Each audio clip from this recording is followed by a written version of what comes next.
So how many of you here have kids? Can you raise your hand? Right. And for the users who don't, think about your favorite niece or nephew, right? Can you remember back to a time when your child was sick and how worried you are, right? Now imagine, right, there's no cure, right? And that's what a lot of the people in here are doing, is trying to find cures for that. Now imagine you don't even know what it is. Then where do you go? What do you do? That's what Rare Genomics was started, is to try to help answer those questions. And since we're at a rare disease conference, everybody sort of knows that there's 7,000, 8,000 different rare diseases. And amongst all of us added together, working very hard, we're at most addressing a couple hundred, right? If we're lucky, creating treatments for that. So what happens to the rest of the 7,900 diseases that nobody's creating drugs for, don't have diagnostics for? What do they do? Where do they turn? How can they be helped? And that's what Rare Genomics was born, to be able to help these kids of rare diseases in the long tail and figure out ways to really personalize the research for them on a very individualized level. So my own background, I trained up the street. I did my MD, PhD at Johns Hopkins. My training was in cancer. We were the first group to sequence any exomes of any disease. We did it first in breast and colorectal cancer, then in pancreatic cancer, glioblastoma. Cancer is very well funded. It was an amazing time. And it was great to be able to sort of be on the cutting edge. And cancer genomics itself, multi-billion-dollar industry. I was eventually then recruited to WashU to set up some of the pipelines there in terms of using exome sequencing and genomics for a clinical stage. But there was one thing that happened in my career that completely changed my life. It was meeting a rare disease child. And it's not even a rare disease child, it's an undiagnosed child.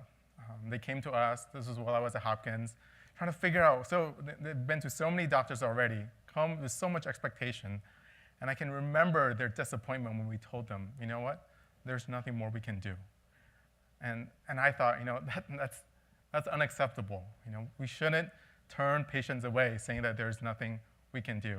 And that's thousands and thousands of diseases and that people aren't addressing. So being naive and optimistic, a couple of friends of mine decided to, let's see what we can do. Let's make a change. And let's start from the bottom up instead of the top down, bottom up. It all starts with one patient. If we can take one patient and help them walk through the process of discovery, then we can then scale that up and potentially do a lot more. So how do we do that? So in the video you saw Robert. Robert was born healthy, just up the street in Bethesda. Around year one, mom noticed he was sort of feeding a little bit less briskly. And over the course of 3 days, he went to a healthy feeding, cute little child as you see here, to limp, unable to move, unable to respond. So they started doing tests. And some of the local hospitals, been to Johns Hopkins, went all over. 14 years later, they still haven't figured out what was wrong with Robert. Robert still is in his wheelchair, requires 24/7 care, even at nighttime, right? Can't feed himself, can never really hug his parents, never can say his parents that he loves them. And for these parents, this is some amazing parents. You saw some of these the video. They take Robert to go trick-or-treating. They take Robert to baseball games. They love Robert so much. And for those who are also parents, right, wouldn't we do the world for our patients, right? But as much love as they can, what they need is people to come alongside them with the expertise, the access, so that what Robert needs is research. So how do we help Robert when it's sort of one patient and we don't even know what it is? So how do we help? So the first thing we're trying to do is figure out what technology can we use to be able to help patients like Robert, right? And many of us have sort of heard the term genome sequencing, and that's sort of a big term these days. It's up to you to decide whether it's sort of hype or whether it's a reality, and I'll talk a little bit about that. But for Robert, it was thought to be a genetic disease. So if we sequence Robert's genome, there's likelihood for us to find that. So you know what, let's do that. Let's think, let's do sequencing. Then how do we figure out sequencing? Sequence machines, back in the day, this was 3 years ago were very expensive. There was no way we can just sort of buy one. So we went out and reached out to scientists and said, you know what, when you do your Illumina runs, can we sort of borrow a lane? And the amazing thing is scientists were more than happy to say, you know what, come on, yeah, we're happy for you to use our instruments to be able to do that. So we reached out to many universities, and many have even come to us to partner to create this network to be able to help patients. That's now in the US and actually now global. And lastly, it's never sustainable to sort of ask for free stuff, although we've gotten a lot of free stuff. But you need to pay for this. So what we do is sequencing has dropped significant in price, like everybody knows. So how do you raise funds for this? We don't want people to mortgage houses or sell cars. We do crowdfunding. And what's exciting about crowdfunding, it's getting a community together to help one patient. Right? It's not just giving money. So we create these pages. Some of you might know like Kickstarter, and then patients can post their projects, and they can raise funds from their friends and family. And for Robert, and it's not much money, right? $7,500, $7,700, but it's 150, 160 people all giving $50, $5, aunts, uncles, people down the street, neighbors, helping. And they're not only helping Robert, they're funding groundbreaking research of understanding diseases that we don't understand yet. So we go from Robert being alone with his family and no support, and we like to sort of throw this picture, Team Robert, right? Imagine all the scientists, all the people that gave, all the people that are giving pro bono work now surrounds him to be able to sort of do such a project. So were we able to find out what's wrong with Robert? And of course, I wouldn't be talking if we didn't, and we were. And the amazing thing is, Robert's gene he has a type of dystonia that's very rare, and he's the 9th patient in medical history with this gene mutation, right? With this specific type of dystonia. So he could have seen all the doctors in the world and potentially sort of not gotten to this diagnosis. Does it help Robert? No, he's not miraculously walking now and talking, doing nuclear physics. What's exciting about Robert is he's communicating for the first time with his family, and that's pretty cool. Because the whole time, the family has been loving Robert, taking him everywhere, including him, and really thinking that Robert is cognitively there, right? And the medical professionals like, yeah, I think it's probably, but I don't know. But this sort of definitively say, you know what, this is most likely something that happened neuromuscular. And Robert, with training with sort of these eye technologies, he is starting to communicate, and actually gave a talk in this area at TEDx Mid-Atlantic, where we were able to bring Robert up stage and for him to even share some words. And that was so powerful for Robert to tell the people that he was so glad not only people are helping him, but he feels privileged to be able to have his body used for science for better understanding. And that's just really, really powerful for him to sort of communicate. And the cool thing, too, is Robert has a hilarious sense of humor. He'll play tricks on his parents sometimes. So now Robert is now having a gene, and we're now connecting the next steps. He has a team now at NIH and also in Canada doing some research looking at this specific type of dystonia for those next steps. So we've been lucky. We've had a lot of partners, a lot of press support in terms of this model, because we're scaling this to now hundreds of patients all around the world to be able to help in this one-off. And imagine, we're still very sort of small in numbers, but tens of thousands, hundreds of thousands of these patients all gathering together. And then I have a big groundswell of not only dollars and research, but sort of this love sort of swelling through the population. So the stars are a little bit off, but we've sort of grown and having these sites across from Israel to Singapore and Malaysia and India and China. And it's been really great to really see this movement. And it's really powered by passion of the scientists and the love of the parents. So that's a little bit about us. And I think what I want to give you actually, not only some inspiration about this is, let's do a crash course. Some useful things about genomics. You can go home. It says, I learned something, and whoever paid for your trip can say that, you've learned something about genomics in a rare disease context. And I'll go through this pretty quickly. So first of all, genomics, in order to do genomics, you need to sort of decide, even before you start sequencing, who decides how to sequence, right? So on the y-axis is whether a group does it or an individual does it, right?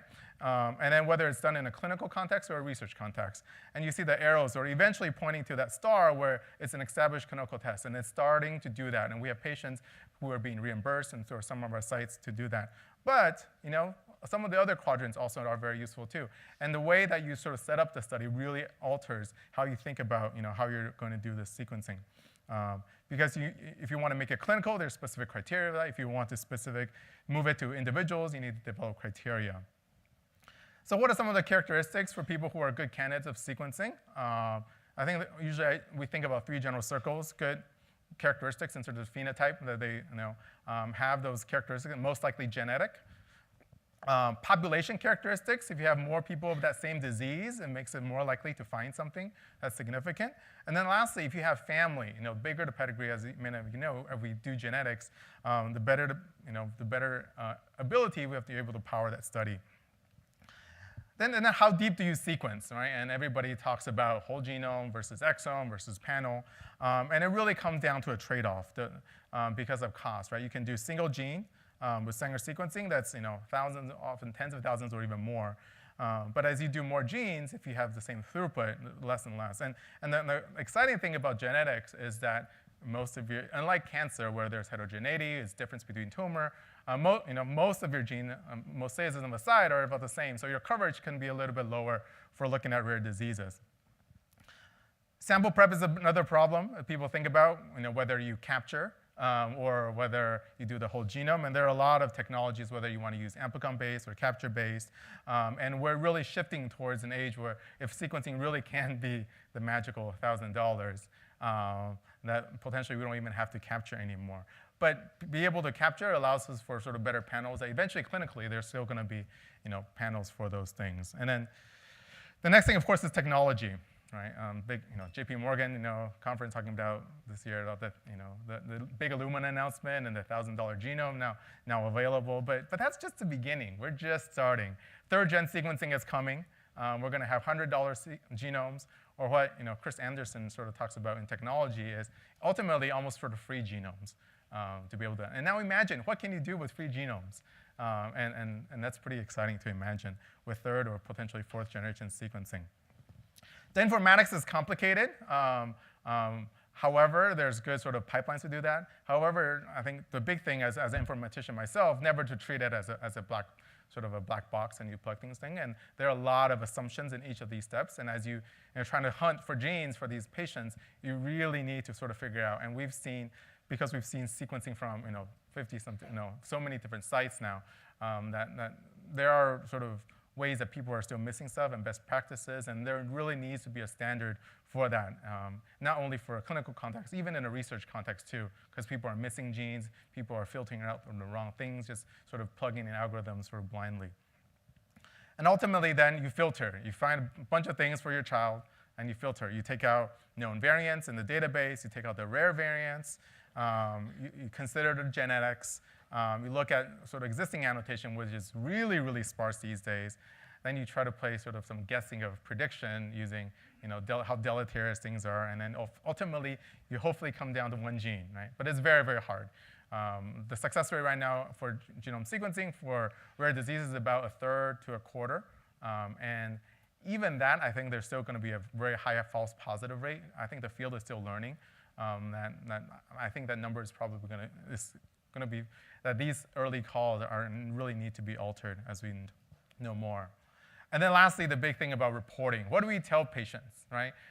What if there's incidental finding that they're going to have Parkinson's when they grow up, or Alzheimer's, but it's not that disease? And that's under very, very active discussion and a lot of sort of white papers coming out.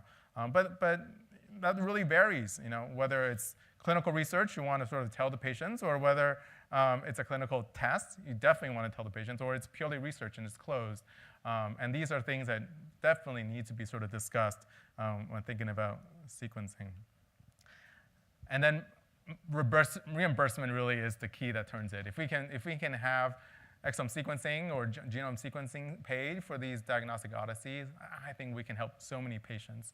But it's going to be convincing the payers that this is going to be a value. And we're here thinking about rare disease therapeutics, which is pretty high in cost. And in comparison, these are actually sort of going to be very cost effective, considering a NICU stay or cost of a rare disease drug. So ultimately, it really is a sort of a no-brainer eventually to be able to being reimbursed with sort of falling prices for that. But then the thing is be able to demonstrate value there, right? If it's only correct a third or a fourth of the time, and if you can't do anything about it, what do you do? And I'll talk a little bit about that later. And ultimately, with all technologies, that it's not a wondrous thing. They just plug it in, everything comes out. There's still a lot of problems with that. There's lack of annotation. First exons, because of GC content, aren't covered. So people really, if you just run it, you don't know that. We're not very good at catching copy number alterations or translocations. We're not even talking about introns. We're right now talking about exome sequencing, so microRNA. Those things are all missed. What if it's non-Mendelian genetics? What if there's sort of epigenetics and microbiome? So, and ultimately errors in the algorithms as well as they're being developed. So it's definitely not sort of a magic bullet. It's going to be a very, very helpful tool in the armamentarium of pediatricians and geneticists. And it's going to really help us there, but it's not the end-all and be-all. So this is a Gartner hype cycle with all technology, right? That there's this sort of peak expectations, and then we're sort of in this trough of illusion, and it's slowly coming back. And I think we're starting to sort of be at the peak, where people are, a lot of our patients, some of them get diagnoses, and they're like, so what? Like what can we do with it? And then some of them are showing, some of them are actually non-actionable, or they can't. There's no sort of a solution. Many of them are negative, right? The vast majority. So I think we're sort of on the way up to be able to see this as a technology that really helps us. And then ultimately, we in-house, that as more and more of our patients are now reimbursed, and there's now companies being able to do this on a regular basis, we're moving out of sort of that side and think about what next? Once you find the gene, what do you do? If you're only one person with that, right? If there's not a research grant that's doing that, can we do research institutes of one person? And if we do that, how do we do that? So we're building patient-centered data banks and biobanks. So patient, the specimen is not just Coriell, it just disappears. It's owned by patients, so they can share with anybody. The data is, we have patient-run EMR, electronic medical records, that they can share with anybody. Then with that, we have a crowdsourcing platform that we have 50 scientists who are able to put in ideas. Then we have a whole database of CROs. Then once they recommend what to do, then they can sort of figure out which CRO to go with. And then through our crowdfunding platform, then they can raise funds to do that. So in a very bite-sized way, we can tackle these many things. Are we going to find the next big therapy? Probably not. But our goal is to help these patients sort of walk through and generate potentially enough data that other people will take it, or you have enough of these people to gather so that they move the needle just that little bit for that. So imagine if you have a group of patients that go to a researcher. We all have our genome sequence in this database. This is our family, our phenotypes, our natural history, our cell lines, iPS stem cells are ready for you. Like, do you want it? Like, it's a no-brainer for a researcher to do that. So we're trying to sort of create that and allow for researchers to be able to come alongside patients so that our goal really is for any patients to do any research for any disease, to make it as easy as it is to sort of sell something on Craigslist for someone to do an experiment for their child with rare diseases. So we will continue to fight. It's a long road.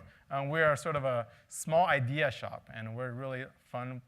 We like to play with fun ideas and imagine the possibilities. A lot of people are involved in this work. We have over 100 volunteers. We're a completely volunteer organization.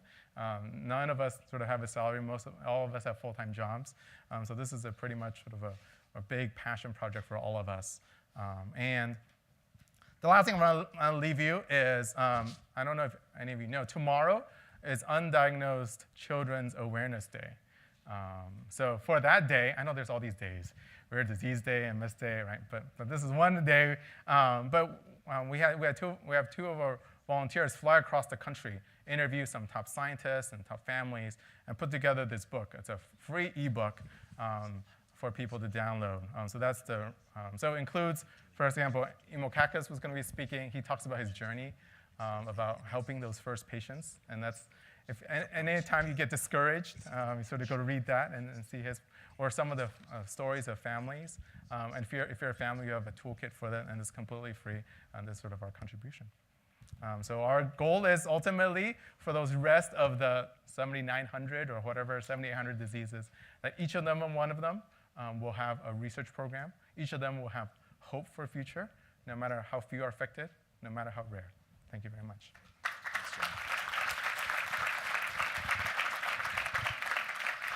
So Jeremy, just we're running a little bit late, but we're going to try to catch up with the next couple of speakers. But just one question. With the 23andMe, everybody was watching that. The idea that you get information that might make you think differently about your risk factors, and FDA had some concerns around that. Well, you're even, I know your title's downstream sequencing, but really you could go very upstream, get a lot of information about your genome, about your risk factors, about diseases you might have. Can you comment, Pranesh raised this as well, the philosophical aspect of, we have all this technology to find out a lot of information. How would you characterize how we should think about genome sequencing in the future, about more information about our biology? For sure, and obviously I get asked that a lot, actually, and I know some of the 23andMe people. So the problem with 23andMe, it's a data problem, it's a science problem, right? That from these GWAS studies, about a third of it is probably right, a third of it is probably wrong, a third we have no idea, and we don't know which third, right? We're trying to figure it out. And the difficulty that is ability to convey that information to the patients who are receiving this data, right? And that's the big leap. And unfortunately, as a community where, well, the general community is not very good at it, and journalists certainly sort of don't help out. Every day there's a new cure for cancer, and everything's so hyped. I think 23andMe will work in a context where you have an informed population to be able to do that. But short of that, people may make rash decisions for that. But that being said, we haven't had any big stories of people using 23andMe and then doing something crazy. Most of the time, they probably would do a clinical test before they do anything. On the very opposite extreme, there's one of our collaborators at Harvard called the Personal Genome Project, where you get your genome sequence and they publish your entire genome online for everybody to see, right? And George Church, the leader of that, published even his social security number and all his information. And that's kind of crazy. But what they do, how they get their IRB to approve it is they take a very rigorous test. So they have really taken informed consent to a really sort of good level. So if we're able to really help patients understand what these testing is for, I think they can handle it. But right now they can't. Thank you very much. Thank you.